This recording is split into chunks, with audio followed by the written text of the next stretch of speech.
Aqui não foi. Agora. Tá, depois corta. O nosso grupo é composto pelo Adriano, Nicolas e Rafael, e a gente vai apresentar então sobre a conservação de alimentos por irradiação.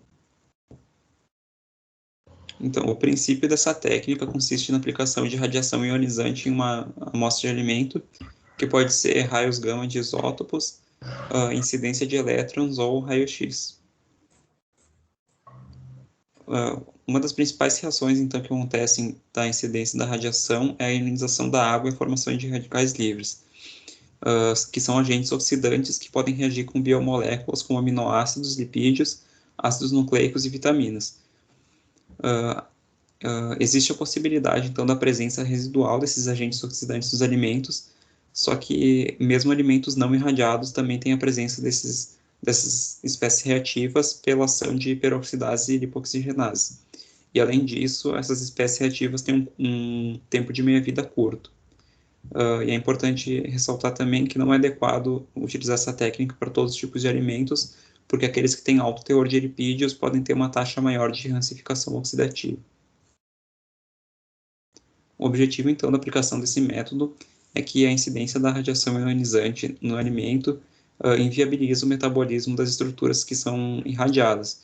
Então, por exemplo, em frutas e hortaliças, tu pode comprometer o metabolismo dela, alterando ou impedindo o brotamento e o amadurecimento, e em micro-organismos é feita a eliminação completa ou parcial, então.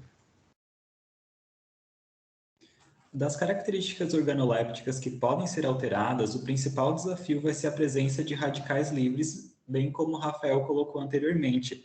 Então, vão haver dois fatores que vão regular isso, na verdade, que vai ser a intensidade da radiação e o teor do valor nutricional do alimento. No próximo slide, vocês conseguem ver que uma radiação moderada até 10 kG, que seria correspondente a 10 Joule por grama, é o suficiente para atingir macronutrientes como carboidratos, proteínas e lipídios, causando a despolimerização desses, o que vai alterar a textura e consistência do alimento, bem como rancificação em se tratando de lipídios poliinsaturados.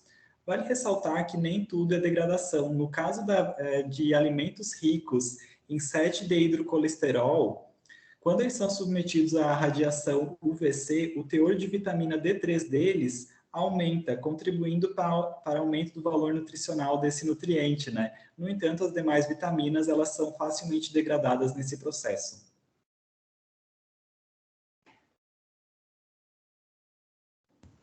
Esse, então, é o selo indicativo que aparece nos alimentos que sofreram processo de radiação.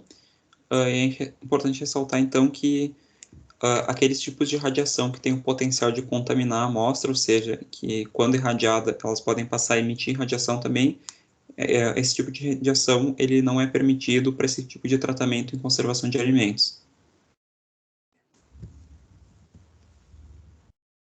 Então, pessoal, em relação aos equipamentos utilizados e como ocorre na indústria, a gente usa essa construção para o processo de irradiação. Mas o principal, o coração daqui do irradiador, né, que é o nome do equipamento, é a fonte de emissão, né, como pode ser um átomo de núcleo instável, como cobalto e césio-137, ou um gerador de radiação, como um acelerador de partículas, um tubo de raio-x, e isso tem como função gerar essa radiação ionizante, ou já o átomo emitir, e fazer com que as moléculas do alimento que sejam neutras, né, elas a tornem carregadas e evitando ali o amadurecimento do fruto, ou também a desnaturação dos ácidos nucleicos dos micro-organismos, por exemplo. Aqui é importante ressaltar que a radiação ela é dada em Gray, que antigamente era chamada de Curie, né, a unidade internacional, e também em relação à piscina de contenção, ela serve para evitar com que, no momento que não está operando o equipamento, aquela fonte ela fique isolada pela água. Isso permite, por exemplo, que os operadores adentrem a câmara ali de radiação. Então, os alimentos vêm por carregamento, ali nos trilhos, enfim, nas correias, ficam ali na câmara de radiação por um determinado tempo, isso vai dependendo do alimento, da intensidade que quer aplicar, e logo após ele já pode, muitas das vezes, ser consumidos, né? Já liberado para o consumo humano. Aqui foram as referências que nós utilizamos para o nosso trabalho e a gente espera que vocês tenham gostado. Obrigado, pessoal.